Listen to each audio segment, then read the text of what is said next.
Почитувани, добре дојдовте во Само вистина. Во вечерашното издание гости во студиото се Сафет Бишевац, председател на Бошњачка народна партија. Добре дојдовте, Бишевац. Добро вечер и добро вечер за вас и гледачите. Благодарам и Иван Анастасовски, универзитетски професор. И сега да биде во духот на нешто пред малку го зборувавме за малку член на Централниот одбор во обид.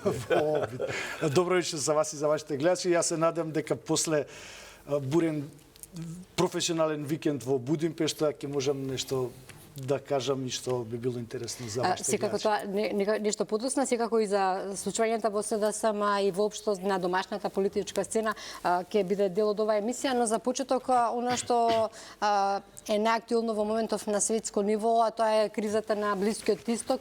Вие, Анастасовски, на некој начин погодивте дека нема да трае кратко.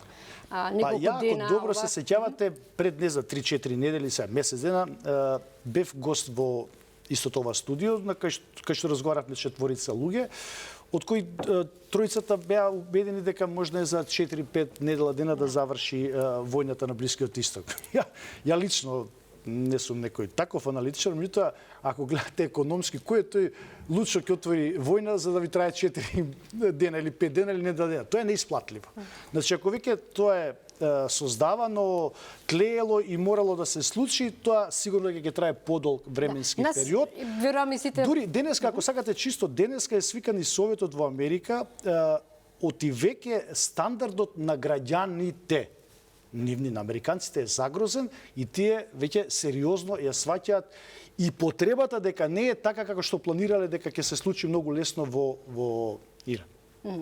Така да тоа се... А ова со копната офензива има шанси, бидејќи еве се дека се трупа војска во регионот, дека имаш информации 50.000, тука стигнале фоките и другите специјални... Тоа ако се случи, не се пишува многу добро. Добро, а што значи ова според вас, Анастасовски? Трамп, дури и Рубио вели дека после ова случување во околу Иран ќе се преиспита судбината на НАТО. Тоа е веројатно затоа што дел од европските сојузници практично не се на страната на Америка во случајов, бидејќи еве денеска видовме Франција, Италија по Шпанија го забрања. Знаете како, сепак НАТО е под патронажа на Америка. Тие се главниот стожер, главниот столб на војната алијанса и во принцип тие се надевале. Веројатно Трамп кога трнал во оваа војна, се надевал дека партнерите од НАТО ќе се вклучат, ќе му дадат поддршка, но гледате, она што мене ме радува, за прв пат Европа, иако многу инсистираше на војната во Украина, загрози и собствената позиција Европа, сега во оваа војна дури една Англија, Велика Британија која е надвор од Европска унија, Англија која е надвор од Европска унија, Франција како главниот стожер и Германија на Европска унија даваат отпор и за прв пат делуваат пацифистички, односно онака како што треба. Европа делува дипломатично и не сака веќе да влегува во војни, од и секоја војна што била во поновото време се одразувала највеќе на тлото на Европа. Европа губела највеќе од сето тоа. Се опаметиле и апсолутно позитивно сум изненаден од ставот на европските лидери да веќе не влагаат во таква војна и затоа Трамп тука, председателот Трамп е и нервозен, но она што јас се плашам да не се случи нешто, бидејќи да не забораваме и Турција е дел од НАТО и таму од време на време ќе слушнете, ќе прочитате изјави дека може во еден дел од Турција се случи нешто да падне, Ердоган се јавува од време на време. Ако тоа се случи, да има таму некаков напад, тука автоматски се вклучува членот 5 од Алијансата и веќе вие НАТО морате да го вклучите генерално внатре, што европските лидери не го сакаат. Членот 5 ако биде нападната некој од земите членки. Апсолутно. Инаку Трамп сега вели дека е подготвен да заврши војната во Иран дури и да не се отвори Ормускиот теснес, па слушнавме некои информации дека ќе требало и патарина да се плаќа. Денеска донесена таква одлука. Да. Денеска донесена одлука. Ова отвора нова перспектива. Да, донесе одлука за да се плаќа патарина. Изјавата на господинот Трамп од тие луд децидно према Велика Британија и Франција денеска им кажува да купите нафта од мене. Пазите, тоа е многу опасно. Председателот ја поистојата државата со него да купите нафта од мене, од Соединетите американски држави, а диете сами да си ја подигнете од теснецот. Пазите каква изјава. И да платите патарин. Тоа не е дипломатична изјава, тоа не е изјава на човек кој го води условно светот. Не мислам дека господинот Трамп е човек кој важи за некој дипломат. Тоа е апсолутно спротивното од тоа што е дипломатија и начин, досегашен начин на решавање на проблемите во светот. Ова е нешто ново и за прв пат ми се чини дека се манифестира на начин дека станува збор за волјата на еден човек, што е опасно по Соединетите американски држави пред се и за граѓаните на неговата политика Америка на прво место, веројатно еден посуверенистички принцип, еве сега можеме ли така да кажеме? Ама може, но тој суверенистички принцип не треба да значи вие да идете да грабнувате председател на суверена држава.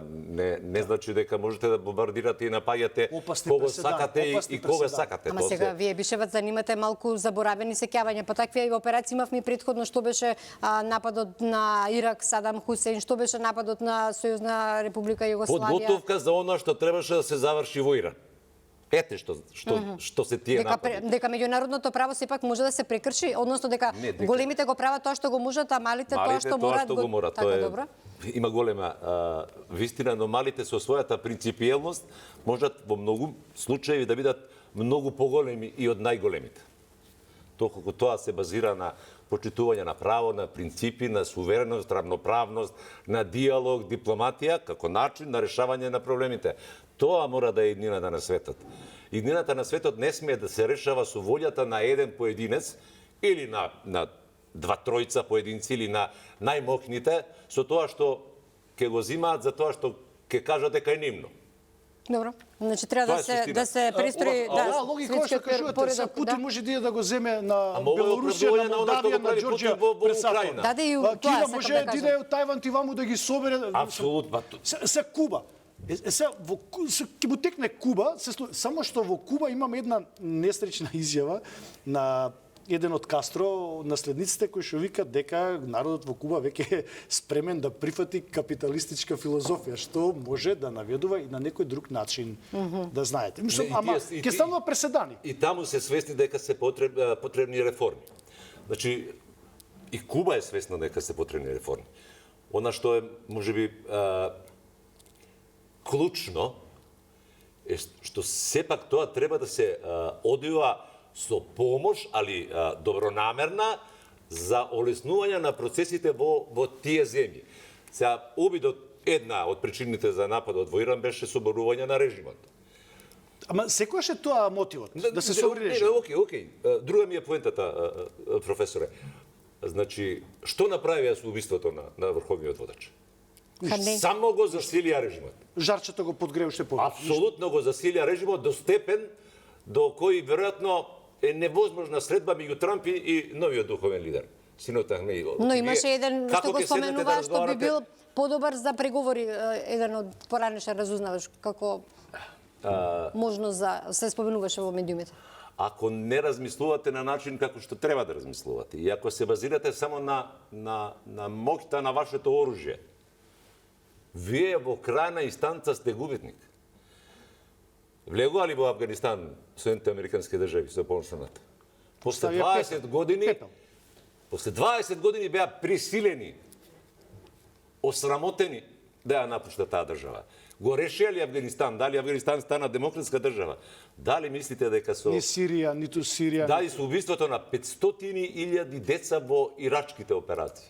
500.000 деца во Ирак страдаа во тие војни. Да, но еве како сега, светот буквално е на некој начин во некоја трета светска војна. Ова што почна со Украина, со Русија, сега овдека се префрла. Имате теоретичари кои многу е важно да се завршат овие жари. Има и информации, ама сериозни дека и самата Европа се припрема за такво нешто, да знаете. За трета светска војна? Да знаете, да. Врз основа на Ама што е друго освен ова што се работи? Европа тргнете од Германија и начинот на гледа нивно Русија, ја гледа Русија како собствен противник, меѓутоа се припрема. Дали тоа ќе се случи? Дали ќе дојде до некоја тампон зона помеѓу Русија и старата западна Европа, ова православието што викаме овие блиските народи што се во една линија тука нешто да се направи, но де факто нешто се спрема. И тоа не е добро, што и самата Европа... Еве, ако е така според вас, бидејќи имаше дели минатата година Урсула фон дер Лајн кажа дека брзо се подготвува, Бети, брзо се подготвуваат земите. Се подготвува, дали сите се подготвуваат. Утре, задутре или временски, никој тоа не може да се случи. Може нема да се случи, но се подготвува, но е апсолутно видлива намерата на најголемите европски играчи Ја така слушам. да се ама тоа видете ги парите кои ги одвојуваат за оружје. Апсолутно. Вие демократија не можете да И со бомби не се сее демократија. Ментално како ги припремаат собствените Така е, собствените граѓани. Ментално како ги припремаат во Европа, сето складирате храна и тоа сето на тоа се наведува. и навежда. Дали ќе се случи? Дај Боже да не се случи и на никого тоа на луѓето не им е И во веројатно интерес. ќе- Оти јас- луѓето страдаат по секоја основа. Да, видовме ние оваа криза сега на Блискиот Исток дополнително како влијаеше и кај нас и во односи на светот. Доправа во ќе ги однос на чувствуваме енергетиците, последици, да. апсолутно Најавуваат доправа ќе и ги најголема енергетска криза би била оваа ако не знам до кога би траело ова, но како да е.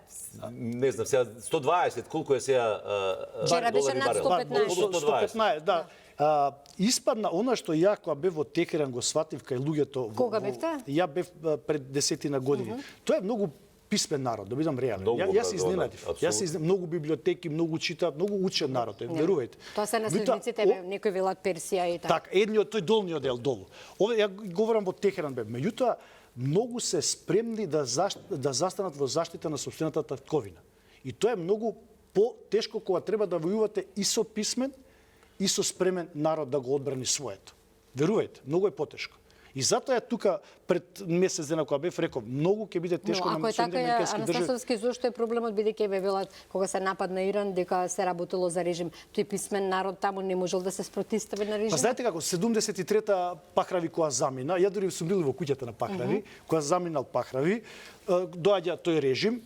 Сега, глед, од таму носат булки, како го викат тоа, да. Меѓутоа, народот, одна ја што го приметив за тие 5 дена, има нешто либерално во себе и народот сака да го покаже тоа. Бидејќи тој и во времето на Пахрави поинаку се развил како ментален склоп луѓето. Потоа доаѓа ова што ги има превземено. малку уназадување, да. Уназадување, апсолутно. Поред нашиот светоглед, западниот. Так. За се цивилизацијски работи мораме да правиме разлика тука. И сега, нешто што најлесно нам не ни личи како нешто добро, за нив може би е прифатливо. Најлесно кога сакате се да до мера направите додека не е со жариште, сила, апсолутно. кажете авторитативни режими и мораме да ги соборуваме. Тоа е најбенигната форма кога сакате да отворите За нешто оправдување. така. А приказната, инаку, да го надополнам професорот, воопшто не е со шахот, Пахлави. Тој е заминат, тој прв се јави, мислам, дали се сеќавате, прв се јави тој кога почна синот на тој. војната. Како да е тоа некакво наследство. До приказната започнува малку порано тоа. Тоа е така наречената операција Ајакс, во која Англија и Израел и Соединетите американски држави го уриваат демократски избраниот председател на Иран, затоа што тој во својата програма најави дека ќе ги национализира нафтените извори. Тие со сила ја уништуваат демократијата, покажана на дело, го носат шахот, кој е нивни нивни играч, кој им ги враќа нафтените полиња, за да таквиот начин на владење ја произведе потребата од промена на режим која доаѓа пак од запад, бидејќи Ајатола Хомеини доаѓа од Франција. Хомеини, првиот водач на Исламската република. Така да таа приказна не е баш онаква како што мејнстрим медиумите, особено на запад, а по некоја што вие го кажувате. Логика иде и кај нас. Гледате, од првичната искра, Велика Британија се повлекува. И тоа е она што го јаде Трамп. Велика Британија, оти британците се големи сојузници. Па добро, веројатно поради оваа приказна што кажа Бишева сега. Се повлекува, а од друга страна, овој режим, куќата на Пахлави, на шахот, ја чува како музеј. И вие можете таму да ја посетите и таа изгледа фантастично, исто како денот кога тој заминал. Кога ќе влезете внатре. И внатре имате слики од Тито, Насер,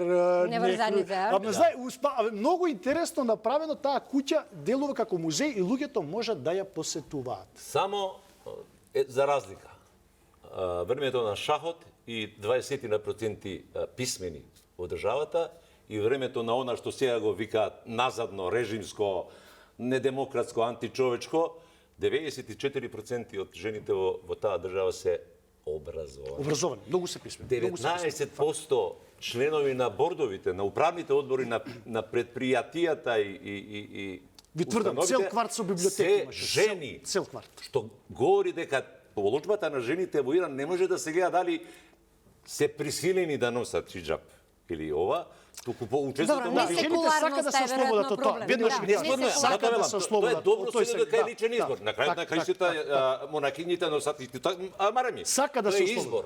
Да. И тука веќе нема разговор, нема расправа со тоа ако некој сака. Да, но кога обврска е проблем, така? Така е, Да. проблемот е кога тоа наметнато и со сила. Но велам тоа се цивилизации кои ние до некаде дори и не ги разбираме на некој начин, бидејќи Јас си има тука сега своја имам предисторија. едно прашање за Анастасовски, бидејќи сте универзитетски професор. Што мислите, кој е моделот или која е нивната логика или кои се причините што толку му се посветува на образованието, велите дека таму колкав процент огромен се образовани, многу се чита и така натаму. Кој е тој модел? Видете, На која е кој што таа можеме држава ние што малку има бидејќи кај зијан нас од образовани луѓе? Апсолутно. Земите една Норвешка. Ајде, обидите се денешна Норвешка да ја воведете во војна кога е една од процентуално најписмена држава, иако е надвор од Европската унија. Најписмени луѓе се таму. И вие многу тешко можете да манипулирате кога имате писмен народ. Многу тешко. Народ кој научил да размислува, Размислува, тоа е суштината на просудува, образование. знае да процени, да просуди Така и е. вие мора и како водство да се прилагодувате на таков тип на собствени граѓани кои се образовани, Така е. писмени и така Тоа. да функционирате. И затоа тоа беше ја бев просто фрапиран, и ние отидовме со еден пријател кој сакаше да купува на книги. образование? Бидејќи Да веќе купува ќе нас книги. правиме постојано реформи, ама никако не сме задоволни постојано од резултативе на нашите деца. Ние И правиме тоа е факт. реформи со години. Не говорам ова влада, него Да, со години генерално назад. трае. Меѓутоа каде? Кон што? Што сакаме да ние у принцип не знаеме што сакаме да подобриме. Па секоја влада има некои нови знаете, принципи, нашите реформи во нашата држава секоја се сведуваат од моментот кога јас ќе дојдам. Ти тоа што го правеше претходно не е добро и јас морам за 360 степени комплетно генерално не ни И знаете, беше вие не добро, можете Иван. да менувате, работите 4 години на еден систем и сега одеднаш тоа мене не ми се бенисуваат и мојата политичка партија и мојата гарнитура тоа не го прифаќа и правиме сега тоа ново. Па доаѓа другата група па после 4 години и тие па не можете така да се однесувате према системот на образование. Правите стратегија за наредни 20 години и како и кој да доаѓа. Вие мора да се движите према таа стратегија и што сакате. Но дали да таа добиете стратегија од дава сопствените- резултати? Тоа е прашањето. Дали дава резултати? Ја не А на гледам овој начин кој резултати. што ја поставува професорот не може и да сака да даде не може да даде. Тоа Ама се- пазите, говориме од најниското, од основното образование, каде што е хаосот па се до високото кај што Тоа треба припаѓа да биде некаквиот Јас во национален високото договор. образование како професор не можам да направам голема штета, тоа се студенти. Знаете како? Доброволно Генерално знаат што сакат и знаат каде да се насочат, да. знаат како размислуваат, не можете толку. Меѓутоа, од основното таму е хаосот. Таму треба да ги среди државата пред се работите и од тука се да тргне нагоре. А не сега ја доаѓам пак почнува Проблемот со пак учебниците добро, не е дека многу автори па секоја година се менуваат, па буквално бизниси некои се терат, тоа со години трае, пак е на грбот на децата, не може така. политиканството да го трнеме од образованието и да оставиме дури и фелата сама тоа да го среди, да донесе една стабилна, цврста стратегија кај ние се гледаме за наредните 20 години. Што сакаме да постигнеме? И времето е многу брзо и времето се менува, динамично е и ние мораме и према тоа да се усогласуваме. И знаете, кога ја некојаш ќе напишам или ќе кажам, ме осудуваат. Кај се ти Попова, што ти кажаш, зошто ти кажаш? Па вали јас знам нешто, вали јас сум прочитал нешто, вали јас сум видел нешто, вали јас сум компарирал нешто од европскиот систем. Дали ние сакаме европски вредносен образовен систем или сакаме некој друг руски кој бил од времето кој сме го веројатно треба да имаме и наш домицилен, бидејќи Треба да ние си знаеме. имаме посебни балкански менталитет. Апсолутно. Предпоставам Ние тоа влеговме во образование. Болонја како универзитет, се губиме, да бидам искрен, се губиме. Ја имав предавања во текот на цела година, одеднаш Болонја ти вика имаш само во еден семестар, кај можеш се тоа да го спакуваш во еден семестар и тоа да го разговараш со студентите. Така да има и недостатоци од тој европски вредносен систем, затоа ние треба пак да го прилагодиме и на наши потреби кај ние сакаме како држава да го движиме нашиот образовен систем. Меѓутоа тоа е столбот. Таму ако погрешиме, во екологија ако погрешиме, во економија ако погрешиме, можеме да исправаме. Овде, ако погрешиме од основно образование, а грешиме, тешко понатака ќе ги Сеќавате на исправаме оние резултати од работите. ПИСА каде беа страшно лоши за нашите деца и децата не се криви, веројатно се возрастните кои што треба да обрнат повеќе внимание. Да ја вратам суштината, поврзувајќи ја и претходната тема и ова. одбивањето на шпанскиот премиер Санчес. Се враќаме на Иран. Многу на храбро, Високите Само собрани. како пример. Многу храбро, И он има многу... Значи, тоа е потек за почит. И во говорот пред собранието вели вака. Ние не сме сами. Ние сме само први. Она што се случува после тоа покажува дека е хируршки прецизна дефиниција на она што ќе се случува. По примерот на Шпанија тргна веќе и Франција. Италија, денеска Франција, дури Италија. една Полска за која сите сметавме Најголем партнер на Америка. за која сите сметавме да е клучниот партнер на Америка, клучниот нов партнер на Америка Во на Европска европско унија, да. тло, кажа не е ова наша војна. Значи целта е суштината на ова што говори професорот, за мислам Европа, дека е нема друго. ние некоја влада треба да биде прва, но не смее да биде сама во тој процес. Тоа мора да биде резултат на некаков општествен национален договор за суштината на националните интереси на сите граѓани во оваа држава. Гледаш, Европа ја водат земјите кои се од 58 членки. Оснивачите. Старите членки. Енергетската зона. Европската заедница. Замислете да ја водат шпанците со оваа филозофија. Тие се голема држава, ама никош не биле влијателен, битен фактор. И сега ова што го направи премиерот херој, и тој одма веднаш прави вика мерки према сопствените граѓани. Ја имам обврска да ги заштитам моите граѓани. Така е. Па Тоа добро, е па веројатно одговорен си ти идат по однос. својата стратегија како што вели Трамп Америка на прво место, веројатно и Да, ма затоа луѓето му искочија на улица масовно. веќе искачаа, тоа е проблем. Веќе Не и за- он се губи во слоганот Америка на прво како ќе место. финишира целиот овој пакет, но како и да е, ако потрае долго, верувам И земите заменикот негов кој вика имам фамилиарни причини, не сакам да се За Венс кандидат. зборува? Да. Тој е млад популарен десничар, политичар кој може да донесе новина у свежина во таа политика. Одеднаш вика чекај јас имам фамилиарни обврски и тоа е некој знак кој сака да ги чита и работите помеѓу редови. Добро, ќе видиме како ќе се одвиваат работите. Би сакала малку да поминеме на европските теми пред да се вратиме на домашната политика.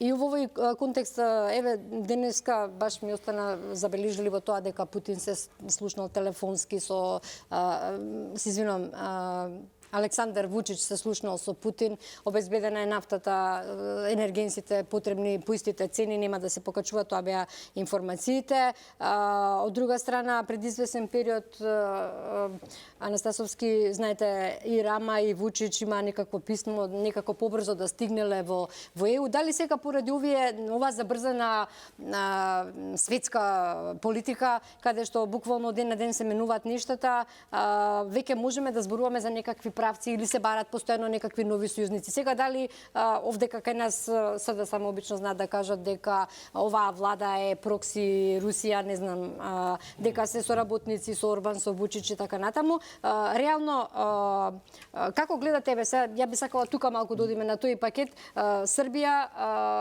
односот кон ЕУ, кон Соединетите Американски држави, како тоа се одразува на овој регион и апропо на што го бара Рама и Вучич? Ја би сакал да трнеме ставот што мисли СДСМ, како мисли СДСМ или владата, таа има одговорност без оглед, туку треба да се биде да бидеме решителни и сплотени во ставот на државата како да искочи позитивно од сето ова, условно победнички. Ова што вие го спомнавте во вашето прашање, ја го напиша во мојата последна колумна околу според мене доста изненадувачки, пријатно изненадувачки ставот на Еди Рама и на председателот Александар Вучич во Франкфурт Allgemeine Zeitung, таму им беше објавена колумна за добро. Дека треба да се размислува Европа многу бргу, многу прецизно за прибирање на Балканот во членство без право на глас. Тоа ние пред известно време, ако се сеќавате, И беше одбиено, од ако се премиерот. сеќавате. Деновиве беше одбиено. Да, одбиено, може би јавно одбиено, меѓутоа во куларите се збори околу оваа можна позиција. Таа позиција на Рама, на господинот Рама и господинот Вучич не доаѓа случајно, верувајте. Имаше еден британски поранешен колумнист и уредник, конкретно го анализира тој став и он тврди дека ова е многу добра позиција за да не се наруши мирот на Балканот. Оди да се разбереме, Балканот не е само буре барут, балканско. Балканот денеска и европско буре барут. Па од секогаш И бил. овие двајца политичари свесни за тоа. И двајцата има добри конекции, едниот има на запад многу силни конекции, добар играч Рама, да кажеме на овие простори, Вучич има добри релации со истокот и е доста ценет од... Значи тие двајца веројатно на база на сериозни информации дават едно такво соопштение заедничко, но во принцип тоа би значило, ако може, меѓутоа формално, правно е многу тешко тоа да се случи, да ние полека се ослободуваме од тој свет и конкретно застанеме цврсто на страната на западниот свет, со тоа што тоа го промовираше и нашиот премиер пред извесен период, дури дел од нас може би го искритикувавме на прва линија веднаш покриени под некои емоции, но ако добро размислиме, може би во даден момент, не е тоа втора лига Европска унија, туку е некое решение за да полека Балканот застане таму и геополитички каде што му е. На премиерот изјавата беше дека било споменато, но не беше тоа дека членство имало, без право на глас. Тоа е истото што го Но заговара. таква понуда немало, мислам, сакам. Тоа беше Видите, тоа се заговарало. Конкретна понуда дадена нема. Не е тоа, не дека ќе му текне на некого таква идеја и ќе полно правно членство за Балканот, особено за нашата држава во моментот е многу тешко да бидеме реални. И со тоа што една таква бенигна форма која би можела да се случи, да, првично може ќе делува како изигрување на нашата држава, намалување на нашите апетити, каде што 30 години ние упорно разговараме за нашиот европски пат и се бориме за европски пат и да дојде до некој разочарување. Не, тоа ќе значи да ние конечно се приближиме таму и врз база на тоа потоа нашата држава да ја гради стратегијата. Затоа говорам. Да, но ако не биде со случајно консензус, доаѓа до една такво ваква одлучување, заедничка тешко дека изјава. ќе Не се случајно, верувајте. Не случајно. И не случајно балканското буре барут некој го наведува како европско буре барут. Суштински, ова апсолутно има елементи кои зборуваат дека Европа е таа која во овој момент треба да ги преиспитува и редефинира собствените позиции. Токму затоа и ви го спомнав примерот, да. Не. На почетокот на разговорот спомна професорот, согласувам. Цените на авантурите на некои администрации поранешни и на израелскиот режим досега ја плаќаше Европа. Вака или онака. Таа ги трпеше цените од имигрантските кризи, од припаќањето на милиони мигранти кои дојдеа од тоа, секогаш така. И тоа создаде клима која ја имаме сега за пораст на десницата во европски држави каде што еномен пораст, каде што мислевме дека тие работи се надминати, дека стандардот кој го уживаат како граѓани, правата што ги уживаат, системот кој го користат, употребуваат, кои влечат бенефиции, е работа која е завршена. Исклучи дека не е баш така. Она што сега се редефинира како нова поделба на интересни сфери на светот, каде што Европа, за жал, не е играч на нивото на Кина, на нивото на Америка, на нивото на Русија, ако сака. Таа не е играч, тој можеби беше европски джин кој можеше да плаќа се, но во новата поделба ја нема клучната работа, војската. Затоа ти енормно ќе вложуваат во војска, доколку на сад тоа им го призна како грешка, го призна како грешка. Но ама тие зависеа професора и од волјата на Америка, дали таа ќе го дозволи. Америка беше лидерот на... Мислам, тоа е работа, тоа беше работа. Сега, доаѓањето на Трамп измести многу работи. Тој само отворено го кажува тоа што практично под превезот на некакво меѓународно право за кое верувавме сите дека ни и овозможуваше, да не се лажеме до некаде, некаков мир меѓународен, иако немаше ден без војна. Так. Од Втората светска војна. И уште се буни за Нобелова награда. Така, и сега ме жал што не ја добри. Ама од норвешката влада, не знаеки, бар од норвешката влада. Затоа зборува многу. Значи, и најдемократскиот систем на светот може да произведе таков владател кој светот да затоа прашањето ми беше Бичевац, во овој контекст прашав дали треба Европа малце да превземе мерки ако сака овој регион вистински да редефинира. Се редефинира. Особено во војна, во одвоена сфера. Затоа и реков. Го призна тоа. Добро. Таа мора да бара решение, и таа бара решение. Апсолутно. Значи работите се во наша полза, ако јас добро разбирам сега. ви тврдам дека и ова опција за затварање на овој простор со прием во Унијата, макар и како... Формално правно е многу тешко, ама не неизводливо. Не, они тоа што сакаат да го направат политички, тие тоа го прават. Тие ако е само по критериуми, имаше земји кои не ги исполнуваат критериумите, па со политичка одлука ги примаат тие земји во членство на Унијата. Иако не велам дека тоа ќе биде случај сега, но факт е дека Европа во еден период беше заморена и не знам дали е сега, но беше заморена од процесот на проширување. Потпомогнато со... Секогаш има отпор.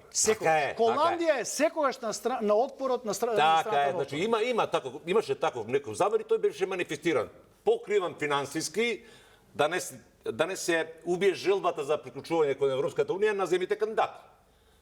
Но истовремено и затварање на очи пред оно што се случува во тие земји кандидати, каде што, сега да не се лажеме, ние си кукаме на своите гробишта, што се вика, ние се жалиме на корупцијата која владе во Македонија, која го разјадува националното ткиво. Но корупцијата имате... Секаде.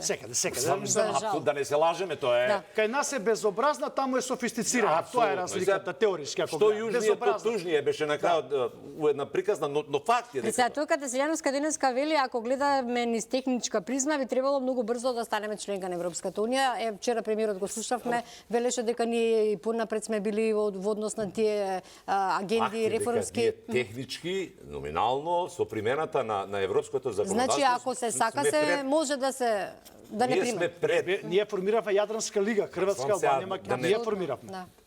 Мораме да признаеме дека на тој план ние сме направиле многу работи. Многу. И дека сме понапред од земји кандидати кои сега Копенхагешките критериуми ги исполнуваат. Но од она што го слушаме постојано дека пречка е преговарачката рамка, дека пречка беше прво и проблемот со името. Само едно ќе се, не знам дали ќе слушаш со мене. Целата оваа војна во контекст на Европа направи една добра работа што ја врати Велика Британија према Европска Унија.